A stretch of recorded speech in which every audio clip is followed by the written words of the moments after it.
Ladies and gentlemen, welcome to this slightly later than usual podcast. I'm your usual host, Adam Steele, and joining me is Mr. Liam Wright. Hello. Hello. How are Hello. you? I'm knackered, but I'm good. I am very, very good. As you may be aware from the lack of podcast last week, I've been moving house, and so I'm in a new space. I need a slightly wider angle on this lens, I think, but check this out. That's my full thing. So behind me, I've got amps and another amp, and then LEDs and stuff. And I'm just going to move this up for a second. Guitars hanging on the wall and all sorts of nice things. And now I've knackered that up, haven't I? Wow. Womp. Close enough. There we go. That way. There we go. No, that way. Back to that view. Yeah, so I'm not finished. If you could see a wider angle shot of this room, you would see that it's an absolute flipping mess. As is every other room in the house. We've now said goodbye to the old place. No more black mold. Yay! So, yes, I've also been doing a lot of work with a lot of different people over the last couple of weeks. And, yeah, tired. Very tired. But it's all coming together very nicely. How are you? Yeah, I'm fine. Yeah, just plodding away with everything. Just doing stuff, living life. Good. Yeah. As long as those two things aren't mutually exclusive. Doing stuff and living life. That's good. No, that's all. But yeah, what a few weeks it's been. I've got another NDA I have to sign, so of course I can't tell you. Who? Nearly finished on that job from ages ago that I couldn't tell you about. I think I finished that today. But, sorry, that's me with Velcro. So that's, hopefully I'll be able to tell you about that very soon. That's taken far too long. And, yeah, just before I forget, being scatterbrained, hello everybody in chat. I hope you're all doing well. Yes, hello. And if you want to drink along with me, I am drinking Heart and Soul by Vocation Brewery. It's a session IPA, gluten-free. Cheers, I need it. I need a beer. It's been one of them days where I was up super early, installing shelves like a real manly man. Oh, wow. Yeah, then I was in the studio doing the thing I can't talk about, which included a lot of heavy lifting. And then I've raced back home eating something, and here I am. And I've just installed a third screen on my new desk. Can't wait to show you the whole thing. But yeah, I've decided my third screen is going to be run by the old Raspberry Pi from the old Raspberry Pi videos. All right. Because it'll happily run a desktop just for like viewing the chat and having a Chrome window up. And, you know, as long as I have that screen where I don't expect too much of it, that'll then mean that I can do other stuff with the screens on the powerful machine. You need another mouse, though, or are you just going to KVM it? Or I've got a program called Synergy, which should work across devices, where you move your mouse off screen and it kind of jumps to the next screen. So yeah, Synergy's pretty good for that, and it does work on Linux. So I should be able to get that going. Camera's all wonky now, but if I try and fix it too much, I know I'm going to destroy it. That'll do. Let's not touch it again. Right, so coming up tonight, Dave Mustaine from Megadeth has officially joined Gibson. Waves have got some new stuff, Focal have got some new stuff, Peavey have got some new stuff, and Apple have got some new stuff. It's all stuff this week, so let's roll the intro.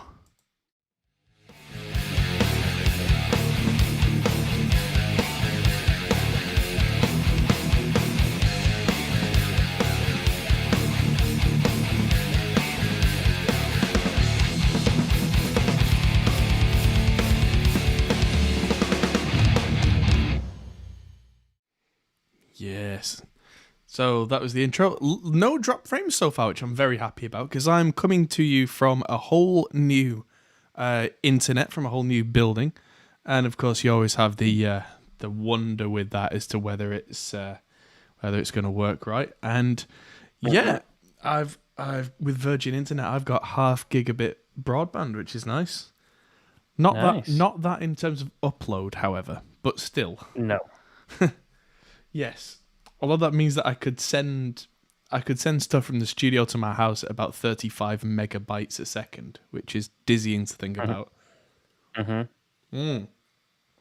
Not that I have such need, but fascinating to think that that's a possibility. Yeah. It means if you needed to send me a video to edit, you could do it in real time. That's weird to think about. So you can't go any higher, but in about a month's time, we'll have full gigabit here, so it won't even take up any of the bandwidth. Yeah, it won't even saturate it. That's mad. Yeah. That's absolutely mad. My internet would be saturated. Yeah. Oh, wow. That's absolute insanity. And it's only a couple of years back that I couldn't get more than 1 megabit upload. And now suddenly I'm like, everything I ever needed. It's all here. It's all here now. Wow. That's very cool. Madness. I'm going to put on this Rev toque that I just found. Although over headphones, that's a little difficult. There we go. Yes, my Rev video is still coming, everybody. I've been so sidetracked. Tomorrow I will put up the one of the 2 interviews. I think it's the Rev interview I'm going to put up tomorrow, and then the 2 Notes interview the week after. But I should be getting back to full production capabilities by next week. So then I'll start getting back to the edits of the videos that I've already got in the pipeline. Yeah. And yes, for anyone who saw the live video that I did this week, where I mixed a lovely acoustic song from a girl called Erin Snape, that's going to be in a video for Lewitt in the very near future. And she's now sent me the video for that, and it sounds great, looks great. So yeah, that's going to be finished very soon. And there's a lot of stuff that is so close to being finished, it's crazy. Today I took a delivery from a company called Cranbourne Audio.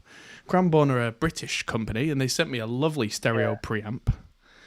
And that finally arrived today. They've been having production issues because of everything that's happened. You know, if I need to tell you by now, you've been living under a rock.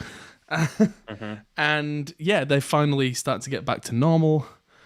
Yeah, there's been a lot of that recently since our government announcements. There's a sort of a feeling that at some point there is going to be light at the end of the tunnel now. Yeah, I mean, what happens, we'll see. But yeah, I think there's just a general more positive attitude in the last couple of weeks, which is good. Yeah, definitely. Yeah, it's been good to just feel positive again. Even if we're still in the situation we're in, at least if we can see the end goal now, there's something. Yeah, exactly. Although the US stock market is probably going to collapse at the same time, so we'll have some entertainment watching that as well. Yeah, get the popcorn, buy gold. I wouldn't buy gold, but buy Bitcoin. I don't know if I'd do that. I'd just buy a house and live in it. That's probably the best option. Yeah. Not financial advice. Wait for the housing market to crash and then just buy 4 houses.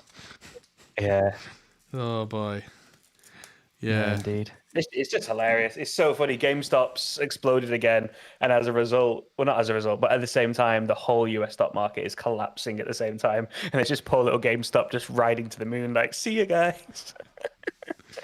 It's so funny. It's a whole... guns of crap. It's not a financial thing, but there's just been too much money being printed, so it's just all like it's all going to rectify itself now that we're going out and spending it, like being able to get outside. So yeah, I think like with every other financial crash, unless you've got money in the stock market, just don't pay attention to it. It'll be fine. It'll be fine. Yeah, like it crashed in March, and we were just inside watching Netflix, so we didn't really notice it. Yeah. Just watch it on the news. No, but the news we should be watching is the music news. So what do we have? Yes, the news. Let's press the button for the news. The news. Indeed. Okay, so first news article this week. Gibson and Dave Mustaine from Megadeth. There was an announcement video that he's now going to be working with Gibson, which is something that he's never done before. He was a Jackson artist for a long time, and Jackson now are a Fender brand. And then he went to Dean Guitars, and the writing's been on the wall for a while with Dean that artists like Kerry King moved away from Dean because bad. So Right. yeah, it seems like he's eventually done the smart thing. There was a picture here. I didn't know until I read about this that Gibson owned the Kramer guitar brand as well. And Right. Kramer were the old like Eddie Van Halen brand and way back when. And yeah, so they cater more to the kind of the hard rock and metal crowd than the usual what you would expect from a Gibson guitar. Well, I suppose that's interesting that this may be, and yeah, there was a whole video there. This may be a push from Gibson to establish themselves in the metal world by using Kramer. You think? Yeah, by using Kramer as that vehicle, because especially with the new management of the last few years with Cesar and JC, I think they're trying to stop the confusion of the brand and make the Gibson brand the blues lawyer, expensive rock and roll thing, and maybe use Kramer as something else rather than trying to make Gibson all things to all people and failing spectacularly, confusing the brand. And because that I think's been one of the major problems with Gibson over the last decade or two is that they've not really known what they want to be. They're trying to, they do these Gibson guitars with Floyd Roses and, the high performance models and all that kind of stuff. And the core audience for a Gibson guitar is saying, we don't want any of that. Right. But for a company like Kramer, all bets are off because they're not that established icon of a brand. They can have whatever crazy thing you want.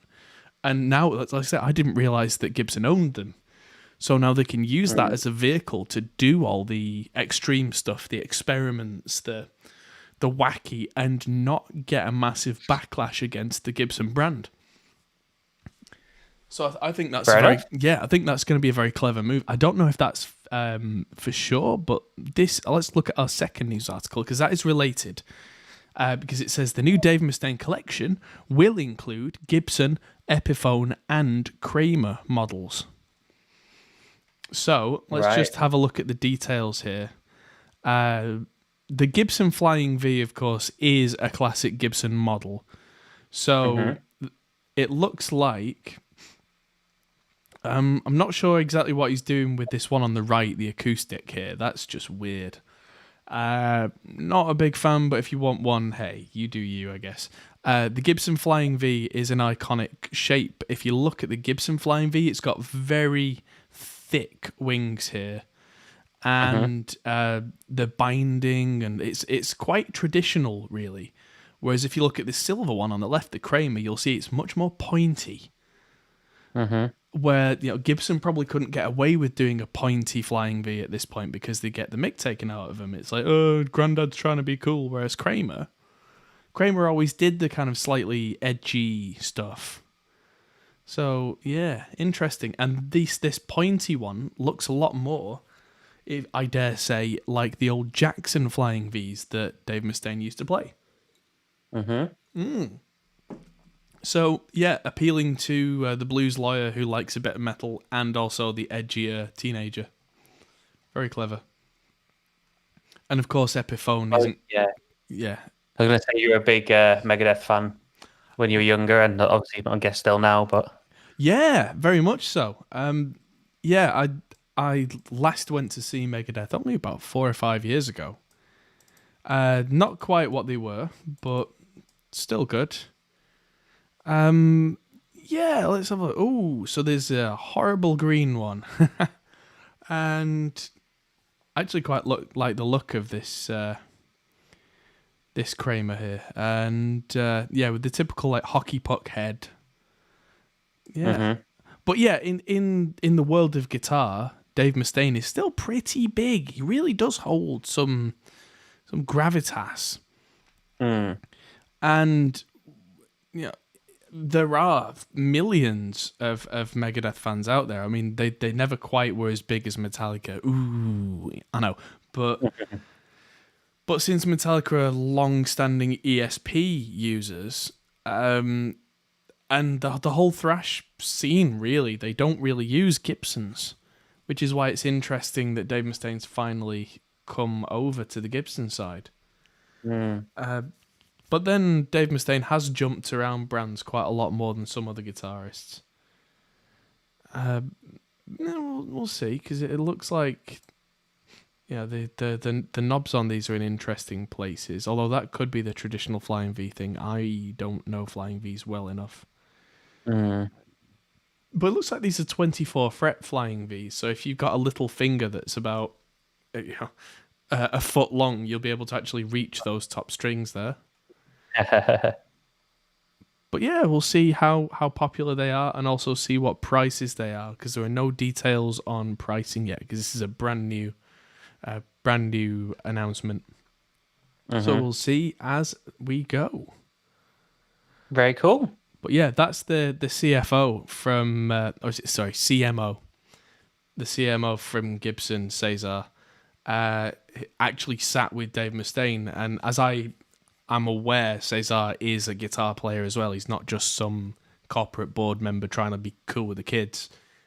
Which, that's the kind of thing that's a little bit exciting about Gibson guitars right now. Not Gibson as a whole multi-corporation, but Gibson Guitars as a company.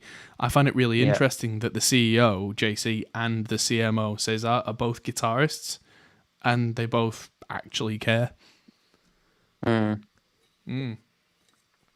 Something that's always interests me about companies when the people in charge are people who get it. Like the difference for me at the moment between Intel and AMD is that Intel up until recently has been run by bean counters and accountants, and AMD, the CEO is a PhD in engineering. Someone who literally knows everything about the products and not just how much they cost and what the retail goes to, but actually cares about the thing. And for me, that's why it's no surprise that suddenly it took a while, but AMD are now catching up fast. It's a similar thing that I think it takes a while for people with a game plan that appeals to the actual market to come to fruition. But when it does, companies like this can flourish. Yeah. And then when you get the bean counters who try and pull back on the spending, that'll work for a few years, but then the company stagnates and you end up with the whole problem that Gibson have found themselves in. Yeah. Yeah, exactly. So, moving on. Exactly. Waves, another company that are doing interesting things right now. They have a new plugin called Vocal Bender, which is a real-time voice manipulation plugin.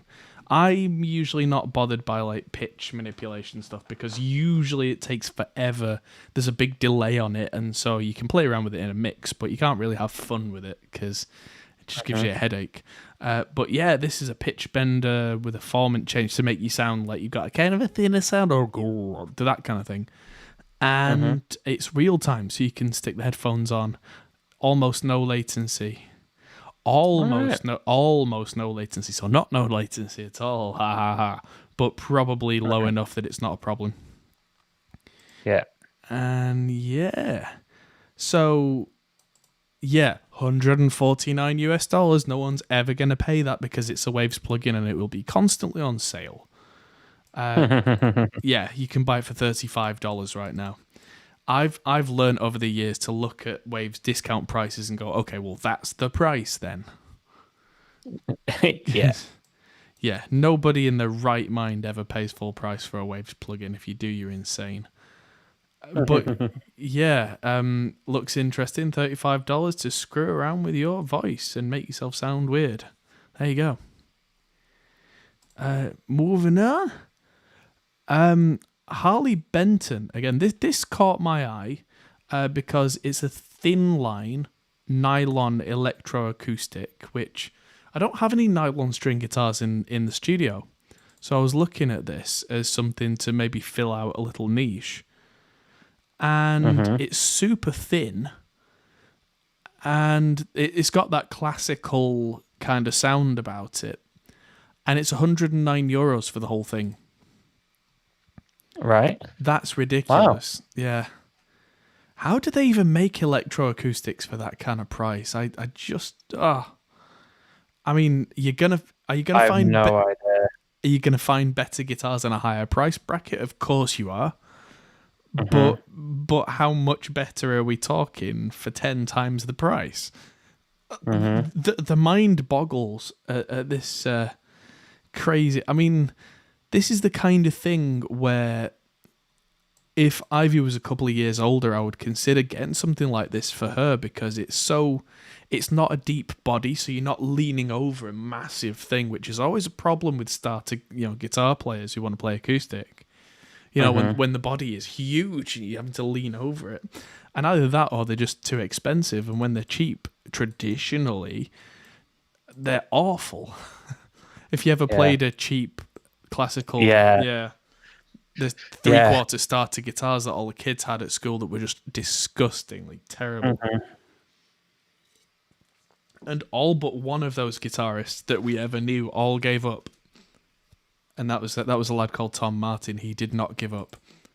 No, he got rather good actually. He did, but he's also the kind of guy who not giving up is very much his thing. He's now like one of the strongest power lifters in the world. Yep. Because he just doesn't give up. But there you go. Yeah, you can overcome anything if you're insane enough. But, if you can have a guitar that actually plays well as a beginner, I think it gets out of your way and that inspires the creativity and actually makes you want to learn and want to be good. And progress with the whole thing. And not just give up and go, oh, I hate this. Oh, it's rubbish. Don't like it. Which is definitely what I didn't do because I'm the other one who didn't give up because I'm stupid. But there you go. Yeah. It's a guitar. It's cheap. It's pretty. And you can get it from Thomann probably with about 350% import tax. So, yeah. There you go. Buy one now.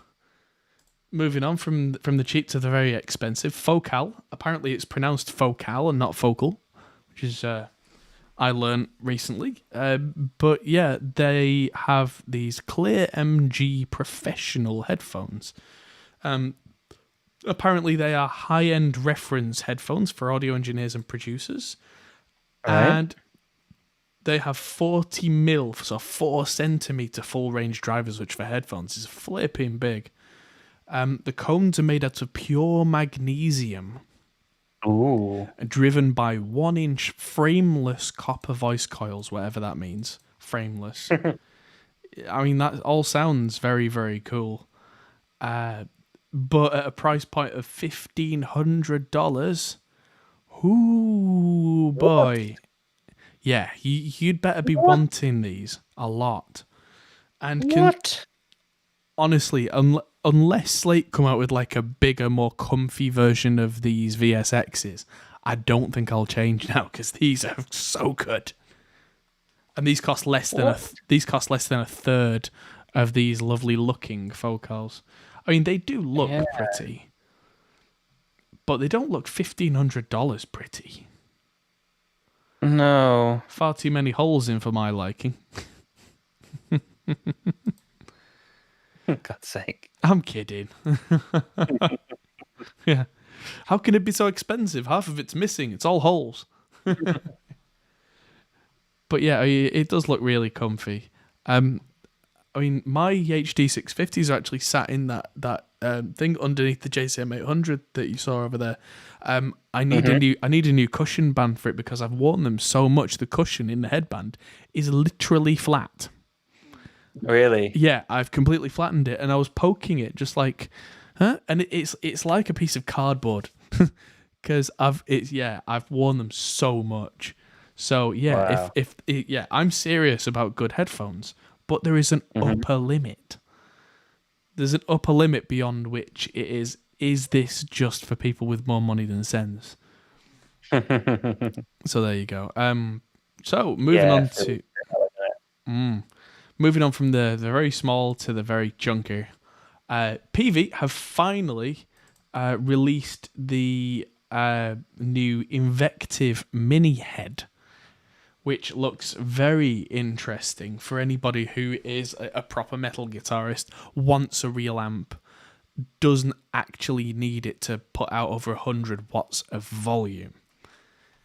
So the Peavey Invective is based on the 5150 originally, the 5150 Mark 1, which if I switch to my main camera a second, one of them down there, a 5150 Mark 1. Yes, that's right, ladies and gentlemen, I've got one and it's right there and it's awesome. But if you've not got the load box and all the setup and all that kind of stuff, you can run one of these and get yourself an actually reasonable amount of volume out of it, because it'll do 5 watt and 1 watt modes. And 20 watts of valve volume is genuinely deafening. And the only step above from 20 watts is the full 120 watts. And funny little side story from one of our friends, a guy called Dave Diley.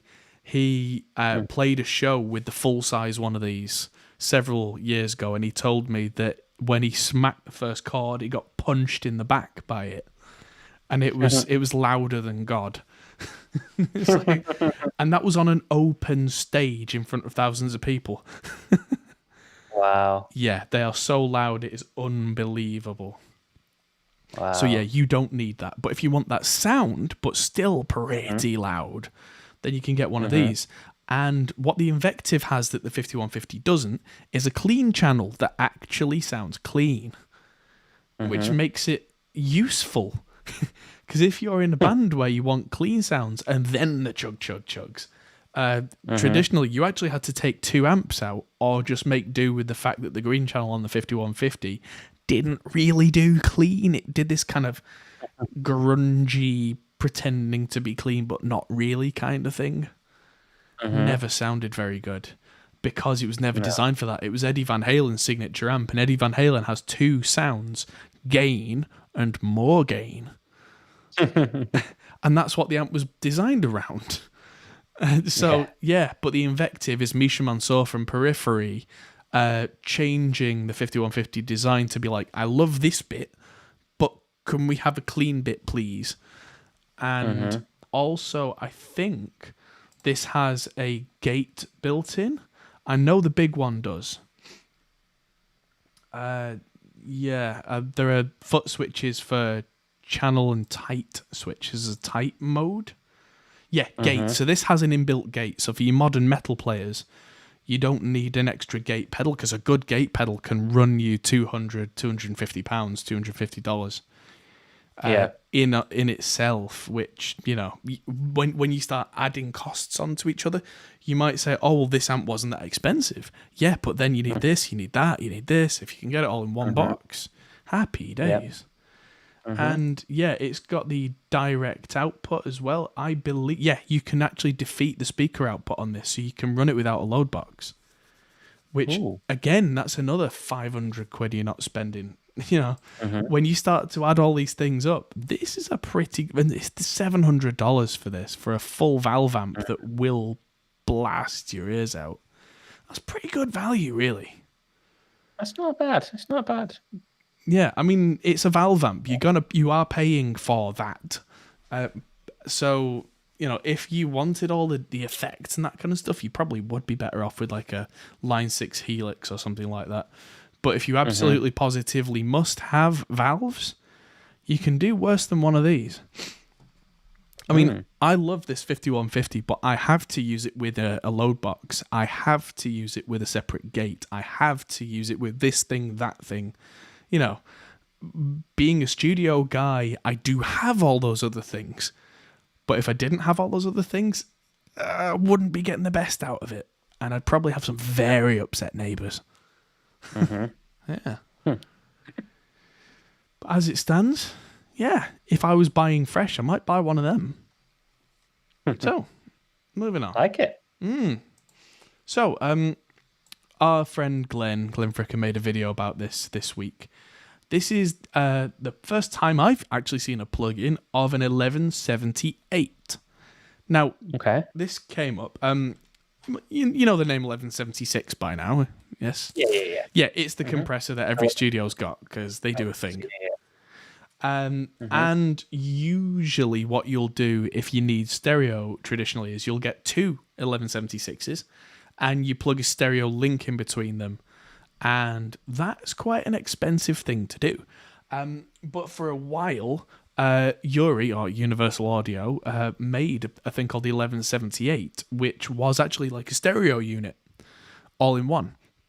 It was designed a little bit differently. People say it sounds a bit cleaner, a bit more transparent. Personally, I'm not actually a fan of that. I like the character and the kind of the mojo from the 1176. That's why I use it. And one of the reasons I want to mention this is I'm going to try, if I'll get hold of these guys and try and compare this at some point. I've just got two real 1176s. Ooh. Yes, ooh, indeed. And they're very, very special. They've been handmade by a friend of mine over in Bradford, and they've got lots of little modifications to make them more cool. Ooh. Yeah, ooh, indeed. Ooh. So, yeah, I'll be trying to do some back-to-backs of 1176 plugins versus a real one and see just how much difference it makes with a nice top-of-the-range, well-built 1176 with all the modern upgrades and mods and that kind of thing. Yeah. But yeah, apparently this is a pretty good plugin. Glenn demoed it. It's €89 right now, which is, yeah, it's pretty cool sounding actually. But it had some, I think there was, you could change the distortion in there, the saturation on it, which I thought was very cool. But that sounds like the kind of thing where I would have the saturation separately. But that's just me. Yeah. So I'll have a play around with it, and we'll see. I'll try and get hold of the guys at Pulsar Audio and see if we can do that, because that'd be pretty cool. Moving on from that to something more tech. David in chat says, remember when Adam used plugins? Yeah. I still use plugins all the time. I still swear by plugins. But I got those for tracking in the studio. And also, while I'm at the studio, if I can run something through it, I absolutely will. But then I'll have that to mix in the box and that kind of thing, you know. That's still the way I prefer to work, but the 76 is one of the few things where I think that the real one does have a small edge, especially on lead vocals. On lead vocals, when you can really hear the difference. Why do you think that is? Because it's the loudest thing in the mix. That's why I think you can hear the difference the most. But also, 76 is their attack time for how quickly they start to compress. At the fastest is actually faster than a single sample at 48 kilohertz.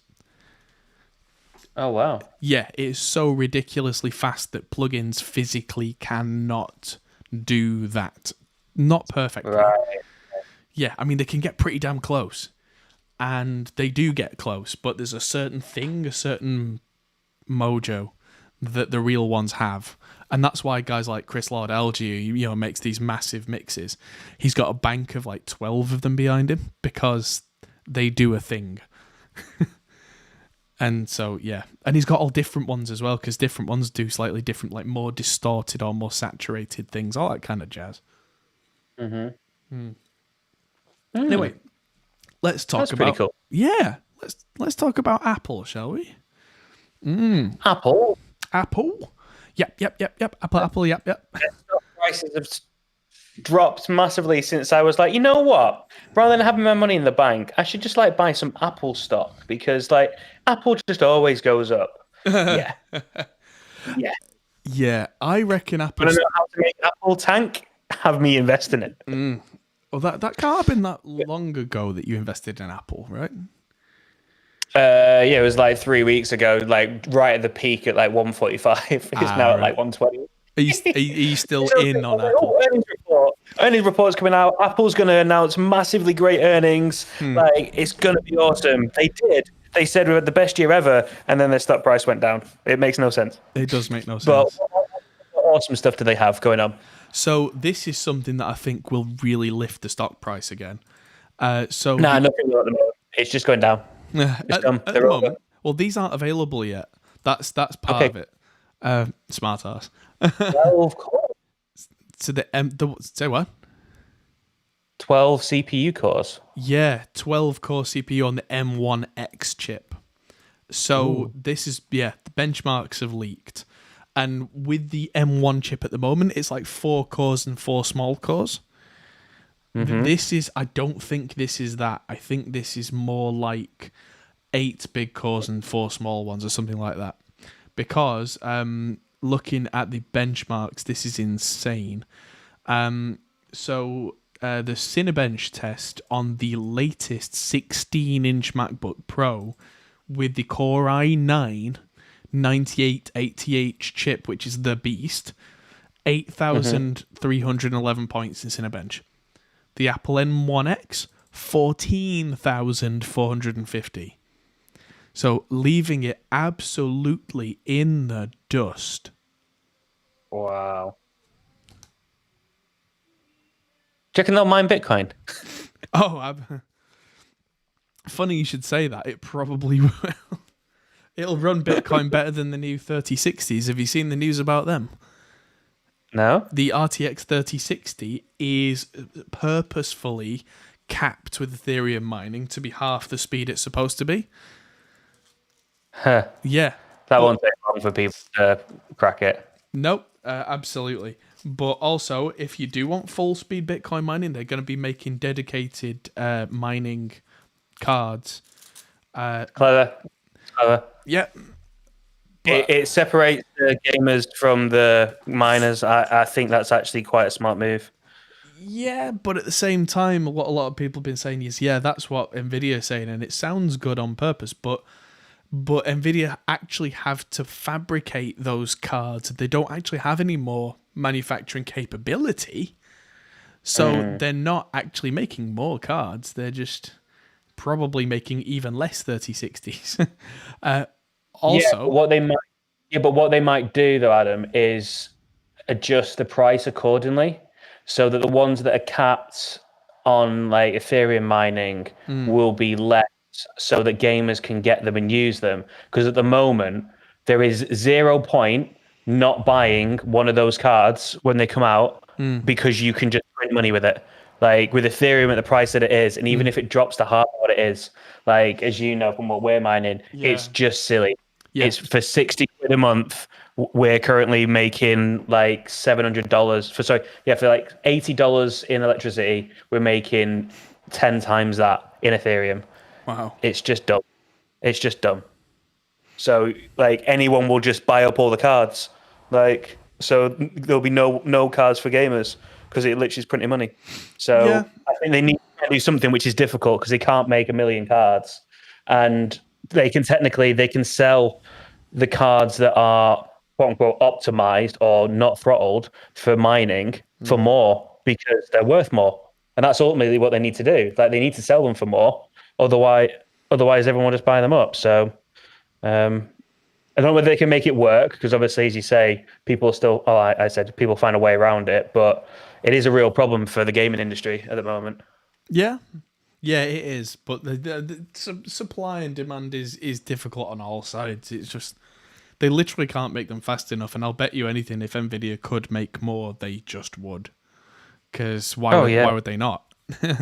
That must be the biggest frustration for a company right now. If you're the hot thing and you literally can't ship them out quick enough. The thing is, all they just need to do is just make them and then just turn them on. Just mine Ethereum and they'll make more money. Yeah. Just turn yourself into a Riot or Argo or whatever and just set yourself up with a mining setup. Yeah. Nvidia just sold 1 million GPUs to itself. Yeah. Yeah. Sorry, guys, we're not going to sell them anymore. We're just going to mine them. Yeah. Oh god. But yeah, that's the Hilarious. thing. But yeah, apparently Apple are also planning 16 and 32 core variants of this M1 chip. So yeah, that's the 12 core that's absolutely smoking everything. Oh, excuse me. Yeah, so the Intel Core i9-17900X, which is an absolute beast of a processor. In fact, I'm just gonna look now for. I think the 7900X is one of the ones on the Enthusiast platform. Yeah, there we go. So that's a desktop chip. That is, I think, 140 watt desktop chip with 10 cores. So we're talking an absolute fire-breathing monster, and this M1X, which is a laptop Mac Mini type design, is almost on parity with it, and it's insane. Yeah, probably sipping 1/10 of the power, which is that's gonna be a big deal, I think, for like supercomputers and cluster computing, because power usage trumps everything in supercomputers and clusters. Because if you have one processor that's fast but it draws 1,000 watts of power, or you can have 100 processors that are half as fast but take 10 watts of power, you go with the one that takes less power, because power bills for supercomputers are apparently ridiculous. Yeah, of course they are. Cost a lot more than the actual hardware does by the time you've been running it for 24 hours solid, which they do. Something a lot of people don't realize is your power bill at home is based on a lot of your equipment being off all the time, or in terms of your computers, not using its full capacity most of the time. Yeah. Yeah. Imagine your power bill if you left your oven on, your toaster on, and your computer's just running at 100% all the time. Oh, yeah, God, it'd be crazy. I mean, as I say, running these two computers all the time has put the power bill up by 50%. Wow. So, yeah. As You long can as actually see it on the download. Wow. As long as it's paying for itself. Yeah, I mean, easy. Yeah. But yeah, for an average thing, yes.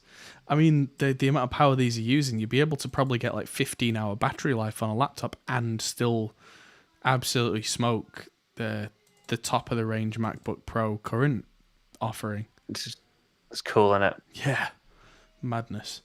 But yeah, I'm almost kind of becoming Apple, which is unusual for me. But there you go. Yeah, I am as well. Yeah, I'm getting more and more interested. More and more of the audio developers that I know as well are making their software Apple M1 fully compatible, so that if you're running something like Logic, it won't be that long before you don't have to run the what do you call it, the Rosetta, so you don't have to run the old code through a translator, which means that when you're running pure native M1 code through Logic, it's just going to be disgustingly fast.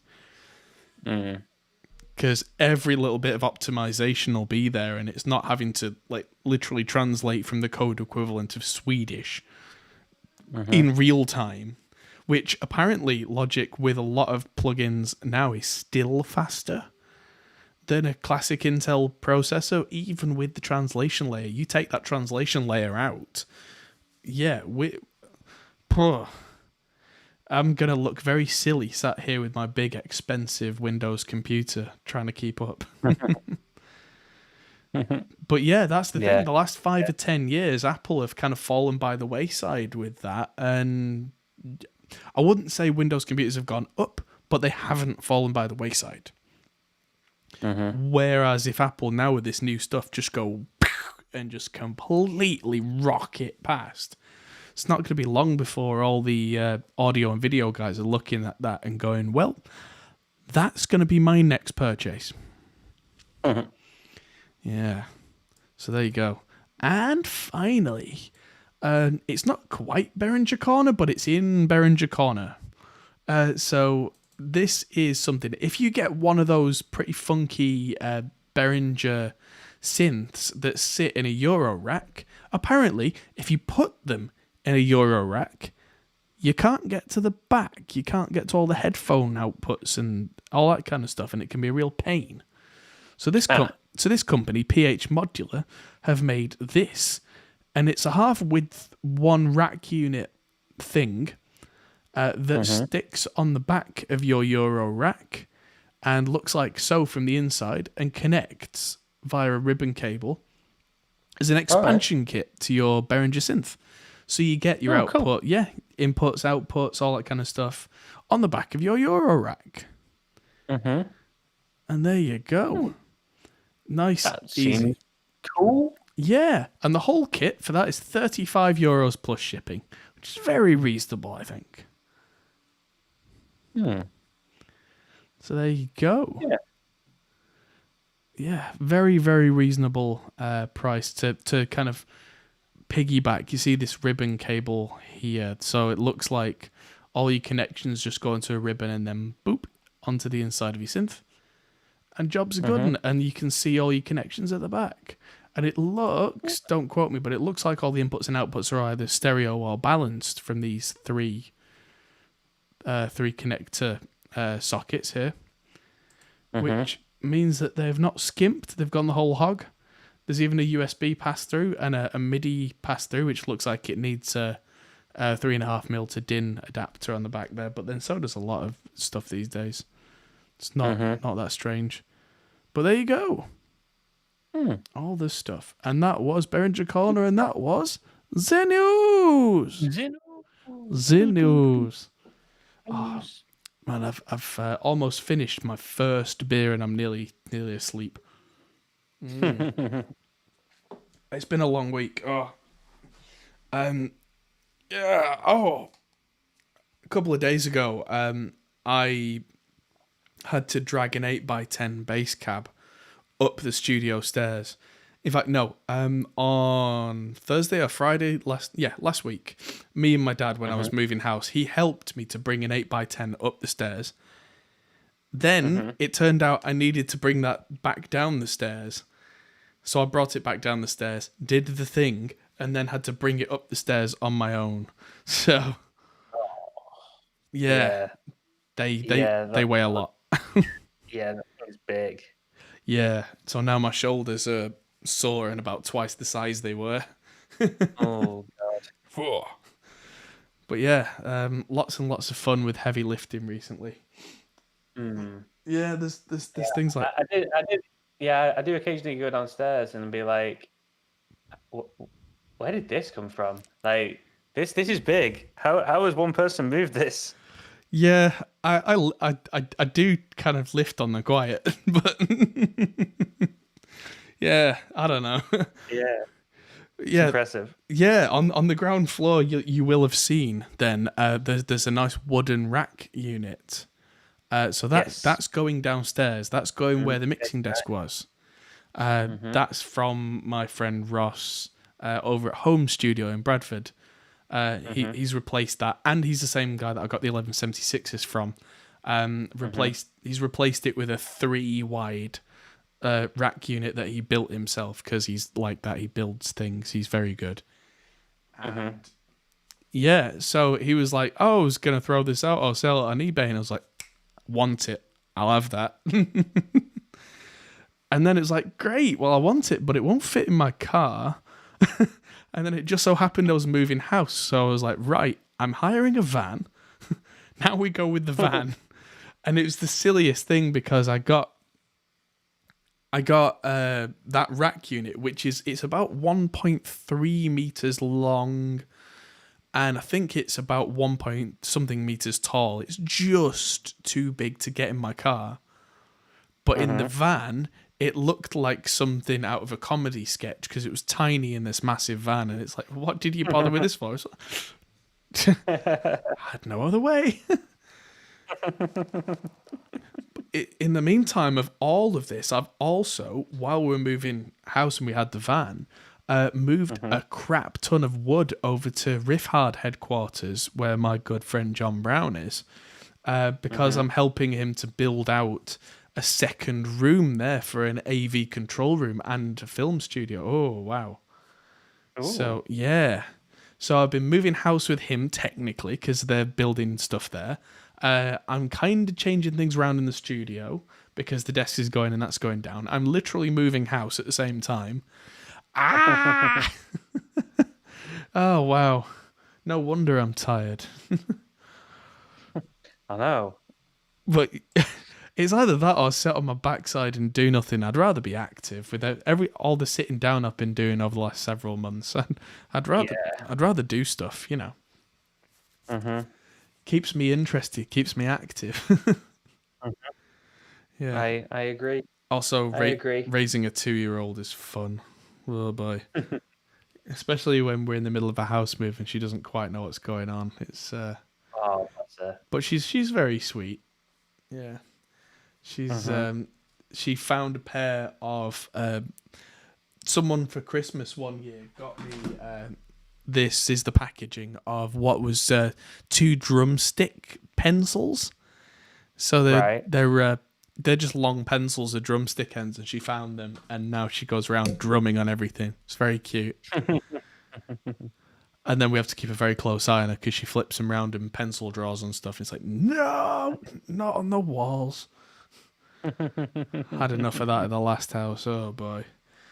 Right up to the last day, cleaning wax crayon off the radiators and then painting them before we give the keys back. Oh boy. Yeah, it's cute when it's cute. When sometimes it's just not. Oh boy, we've got a big pile of stuff in the kitchen right now because we're not quite finished moving in, and she'll find something that we've not seen in years. It's like, look, oh, it's very cute, and then she'll like draw and wax crayon over it. It's like, no.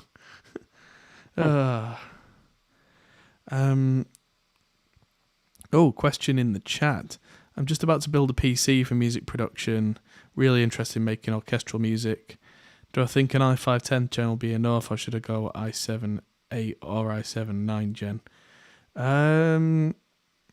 Well, i5 10th gen basically is i7 8th gen. So save your money and get the new one. Because, although I would highly recommend going with a Ryzen processor if you can find one.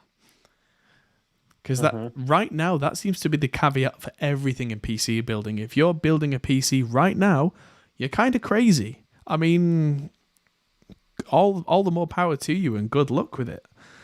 But it's like going food shopping in the middle of Armageddon. It's like, yeah. I mean, unless you want a 4 gig graphics card, you ain't finding one anywhere. Yeah, I mean, if it's specifically for audio production, then that's fine, I guess. Yeah. Didn't they just make a new like GTX 2020 or something like that? Something terrible just came out. I don't know. I haven't seen anything, but I haven't been looking recently. Yeah, the GT 1030 is pretty rubbish. That might have been it actually. The 1030. That might be perfect for like an audio PC build if you know you're not going to be gaming on it, because those things are less than £100 and pretty fast, and they'll happily do 4K 60. So if you want a big screen, that's been the biggest joy whenever I'm in the studio recently, is that my main screen is actually like it's a 50-inch 4K TV that I'm running in 4K 60. I've never been so happy with a screen in my life, because everything's just crisp. and I have the choice of either scaling everything down so I can fit 100 things on the screen, or scaling it up a bit and having everything just razor sharp, Yeah. or anywhere in between. And because I'm not a gamer with that system, I don't care about like 4K gaming performance, but actually 4K desktop performance on a big screen is really nice. 4K on a small screen is kind of pointless, but yeah, on a big screen where I'm sat 2 feet from it and I can read everything on all, And I have to say, Windows 10's got a lot better with resizing recently, because I've got a second screen that's only 1080 that's above it. And if I drag something up onto that screen halfway through, it just kind of pops to be smaller, which is, very, very clever. Yeah, I'm not the same. I've got two 2K screens and a 1080. And that's fine. But yeah, 27-inch 2K screens are kind of similar-ish in terms of pixel density. Yeah. And yeah, it's so nice. Like, this is the sort of thing you don't realize as well until like you then look at something in 1080 on the same side, and you're like, oh yeah, just that little bit fuzzier. This is so nice and clear. Yeah. I think that's a big part of it. And just, having the option to just like, especially in something like Reaper where I can make the track smaller and smaller and smaller until I can see like 60 of them on the screen. That's, it just for short bursts of time can really make it quite productive, because I can see everything. It's like seeing through time and space. It's brilliant. But then I can zoom back into the bit I want and it's just sharp. Great. Yeah, really, really useful, because on a 1080 screen, if you try and zoom out that far, either it won't let you because the pixels don't go that small, or if it does, it's kind of, a blurry mess. Because all the pixels start to alias and blur into each other. Yeah, exactly. But so Ryzen would be okay, but I'm not sure which one to pick. Well, I would say with anything, go with the 5000 series Ryzen or don't bother, because that's the latest and greatest. Why would you not? But I think if you can find a 5700X, sorry, not 5700, a 5600X, that is a 6-core, 12-thread machine that is an absolute monster for audio production. I don't think you need any more power than that for audio production, and if you do, you'll know about it. More than anything, you need really good orchestral packs. You need tons of RAM if you're doing actual orchestral production. Probably 64 gigabytes of RAM, I would have thought, if you're doing full-on orchestral production. Because that's one of the few times that I genuinely recommend lots and lots of memory. Most of the time, anything above 16 gig is a luxury. 32 gig. I run 32 gigabytes of RAM on my laptop, and for audio production, that's far more than I ever need, because I don't do like orchestral libraries really. But I have 32 in there because I do stuff with Premiere and Adobe After Effects, which swallow memory. But if I was doing orchestral stuff where we're talking like big multi orchestral production, that does tend to eat memory, but even so, 32 gigabytes should be more than enough. And again, if it isn't, you'll know fairly quickly. And you should if you're building a machine that's a desktop machine. I would say get 32 gigabytes of RAM that's just 2 sticks, because then you can usually very happily upgrade that later if it turns out that that's what you actually need. Right. Yeah. But if it turns out that's not what you need and it's running perfectly fine, you've probably saved yourself a couple of £100. Because that's another thing, is that a lot of people really overspend on a lot of hardware. Unless you're a professional, or unless you are doing some crazy stuff, a fairly pedestrian run-of-the-mill modern, like 2021 modern computer will do anything you need it to. We're not in the Stone Age anymore. I've definitely found that with audio production, the plugins and programs that we use haven't really kept pace with the hardware in terms of keeping up with we need more processing, we need more.